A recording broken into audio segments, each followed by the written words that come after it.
Welcome to Feed the Goat. Please like and subscribe to Never a Foul. Today, Sam, we react to news that the club legend Sergio Aguero will leave at the end of the season. One of, if not the greatest City player, up there with David Silva for me. So many spectacular moments and memories. I'm sure, though, there might still be some more to come this season. But first of all, Sam, let's get to the first of all, is this the correct decision? Yeah, let's cut straight to the chase. I think with City now and how we're judged and how we operate, such high standards with obviously the resources that we've got, and probably the expectations of the chairman. More so than the fans maybe in some senses. I think sometimes you have to let sentiment go a little bit in these situations. It was a tough decision, but ultimately, when he's probably one of the highest earners at the club, and you look at what he's kind of been able to produce fitness-wise, really, over the last 12 to 18 months. It's really difficult, isn't it, to say, do you know what? I think he could have had a serious impact next year, especially bringing in, another big name. And my understanding was they basically told him, we're going to be bringing in a number 9. You might not get, the big majority of minutes. Do you want to sign the contracts? And I think it was kind of a more of a mutual thing in the end. So I don't think it was too brutal for City, but probably for me, if I'm being really honest, deep down, probably was the right time to part ways, I think. Yeah, it's a shame, isn't it? I think you're right. It's pretty mutually beneficial to everyone. Being his 10th season as well, or his 10th year, I think that sort of makes it quite a special year as well. Still time to play in the season, I think, is also important. You can have that sort of, well, hopefully there will be maybe some fans in the stadium by the end of the season, which will mean it gets at least a little bit of a send-off now and then come back for a testimonial or a game afterwards. But I think, yeah, hampered by injuries, hasn't he, the last couple of seasons, really has impacted his level and his ability. And I think just the one league goal this season after I think he actually scored 20 plus in 7 of his 10 seasons. So I think with the sort of position City are in as well, the players we've got, he's not been missed that much, has he either? Which I think in other seasons it would have really destroyed us, Aguero not being fit for pretty much all the season. We've still got Jesus, and I think it's sort of set up now, isn't it, for City to go out and buy that main striker, which we haven't needed to do since Aguero has been there.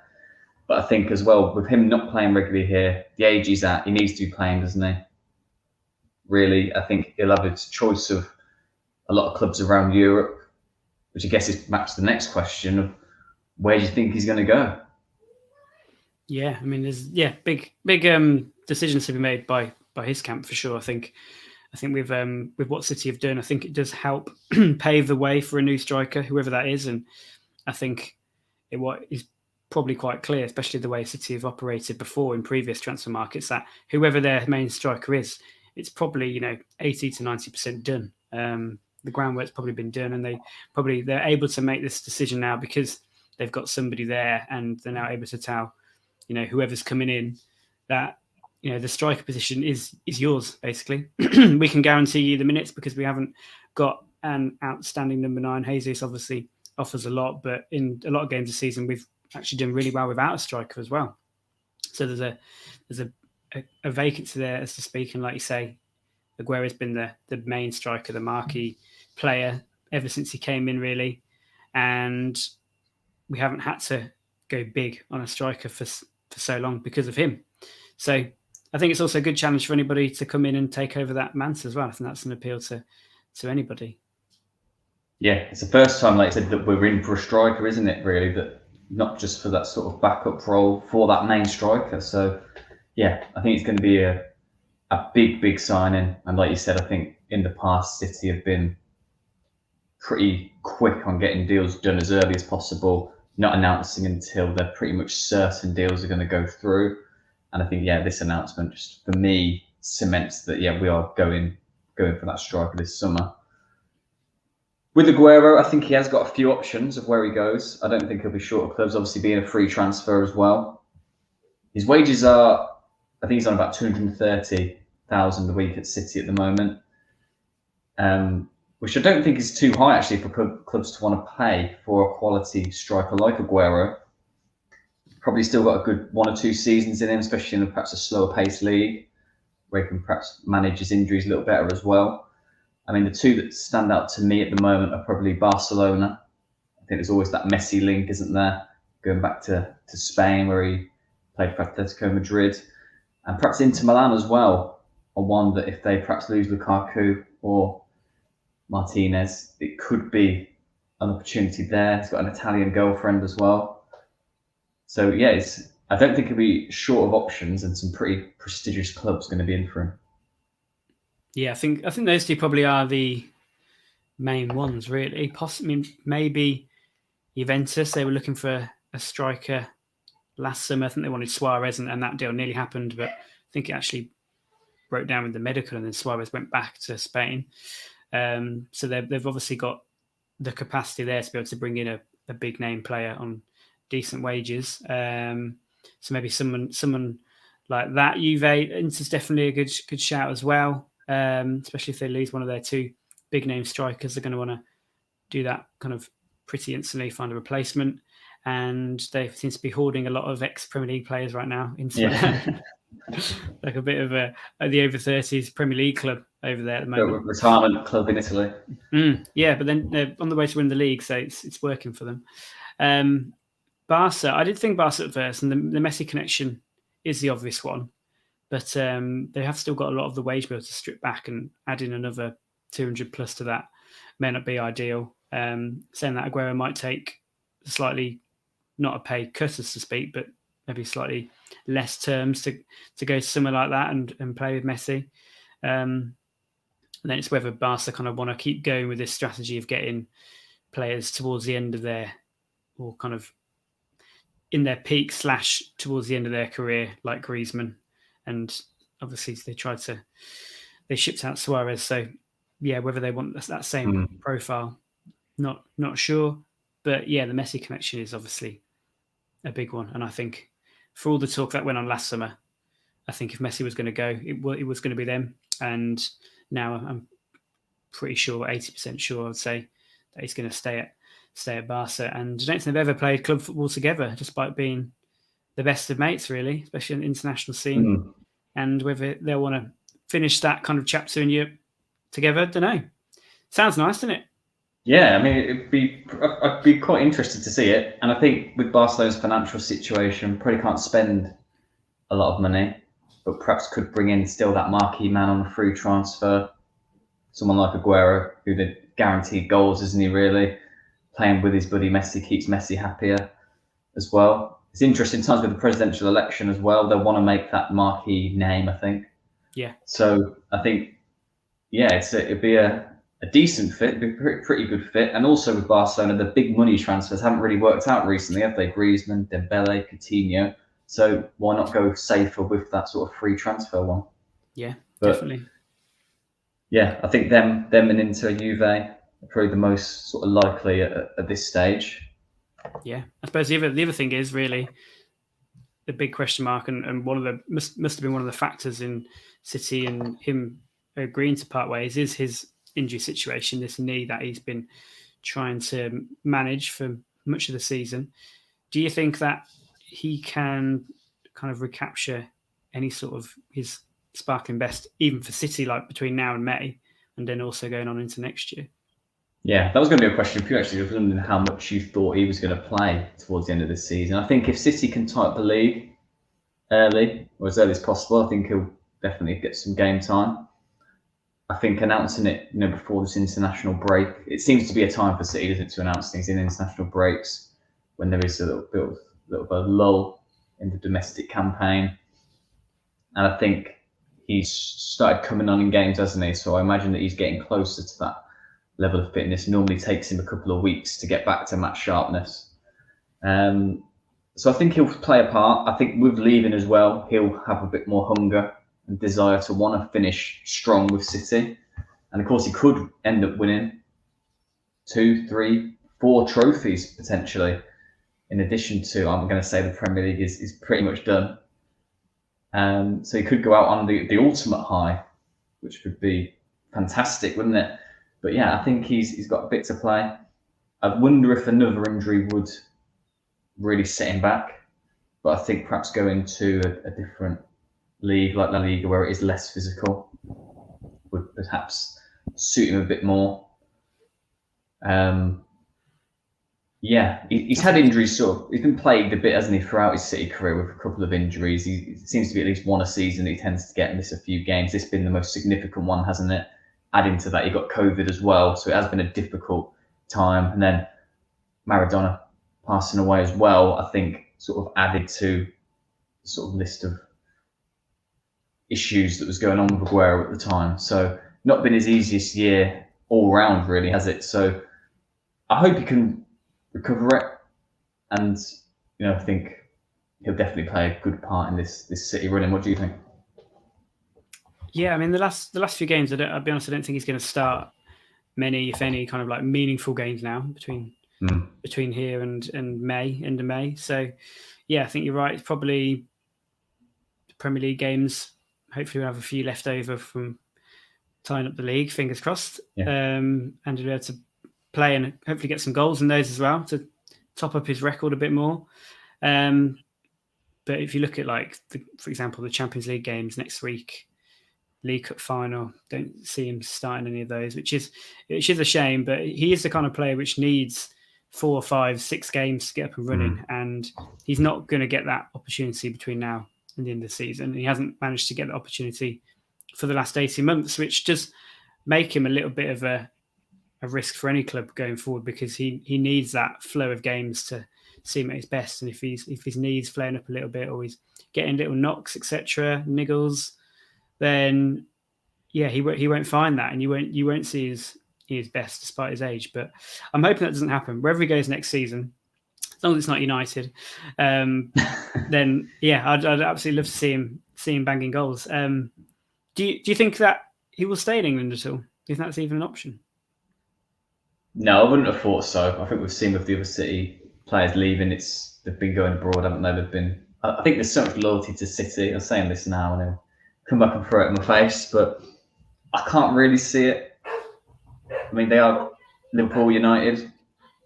Probably do need a striker, but I don't think he'll stay in England. I think he's probably got his sights abroad, a lot of connections abroad as well. But he is living in Manchester. He does like Manchester. Could it happen? No.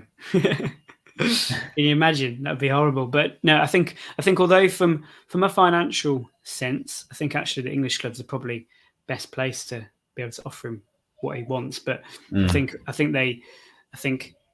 he is a risk still, despite the goals that he guarantees if he gets on the pitch and gets that run of form. I think he is a risk, and I think teams like Chelsea, Liverpool, United, they're not going to want to bring sure thing, don't they? Yeah, they're not going to want to bring in a striker who's over 30. Really, I think they want to start being a bit more progressive in their planning for the future squads and stuff. So, yeah, I think the ones we mentioned at the start, Juve, Inter, Barca, I think it stands a good chance of being those guys. I think he's probably still got too much left to offer in Europe to go to like MLS or back to Argentina just yet.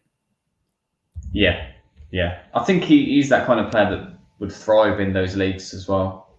I think he was a dribbler, wasn't he, really, when he first came to City, sort of played off the striker, developed into the complete centre forward, didn't he?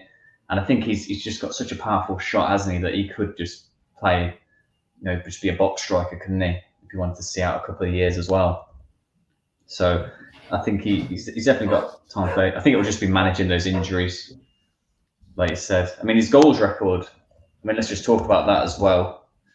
384 games for City, 257 goals. He's won 4 Premier Leagues, an FA Cup, 5 League Cups, 181 goals in the Premier League, which is a goal every 1.5 games, which is phenomenal.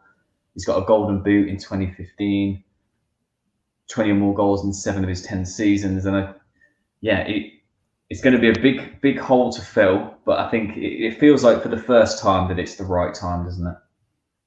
Yeah, I think so. And some of the stats that have come out about Aguero the last few days. I think I saw he scored 28 plus goals in all competitions in 6 consecutive seasons. He's the first player to do that since Jimmy Greaves for Spurs all those years ago, back in the 60s. So there's a few strikers. They kind of like pulled together a list of strikers, and it was, you know, players who had done well in England, like Giroud, etc., Louis Saha, Van Persie, and they said, you know, they combined all these players' hat tricks, and Aguero still had more. It was just crazy. So he's obviously got so many records: highest foreign scorer, the most hat tricks in the Premier League, beating Alan Shearer now by 1, I think, with 12.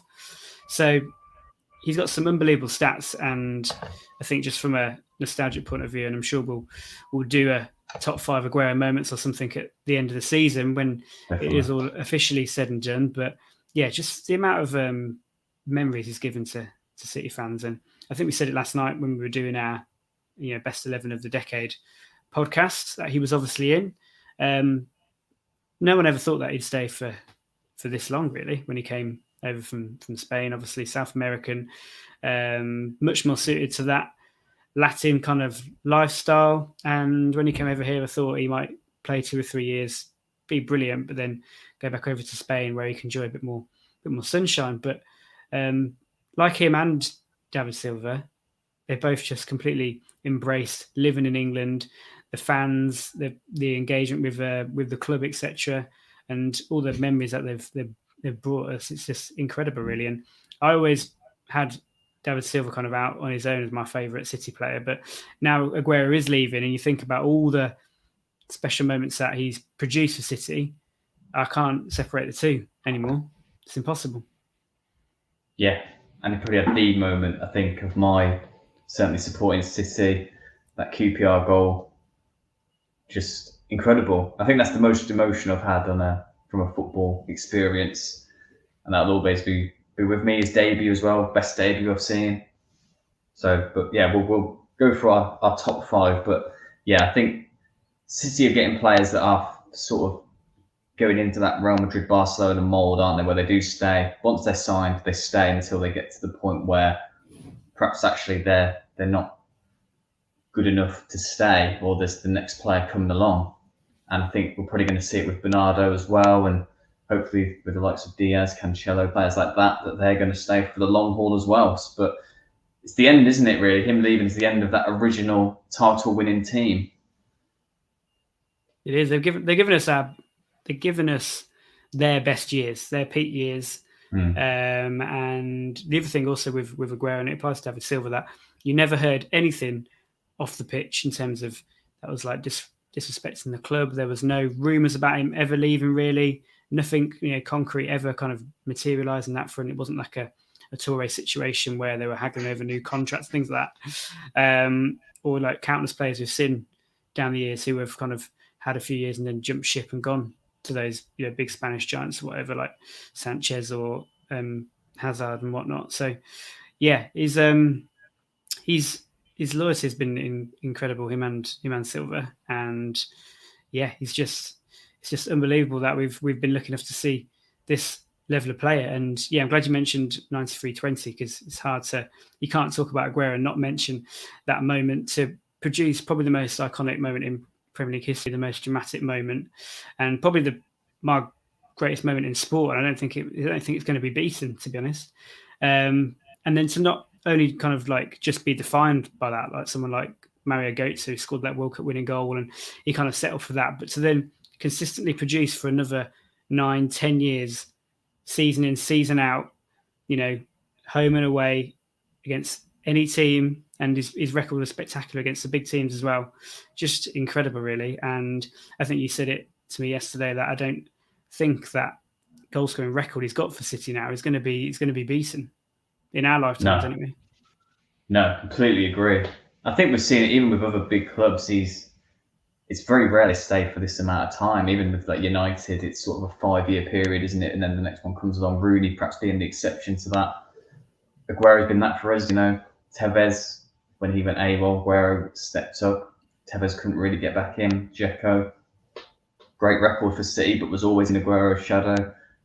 Jovetic, Bonney, and even Jesus, came in, looked electric, but Aguero rose to the challenge, improved his game.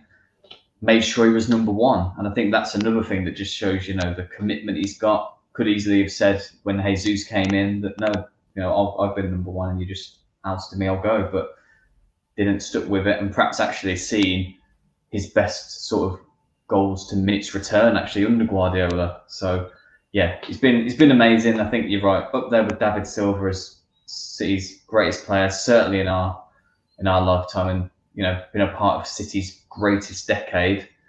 He's been the greatest player.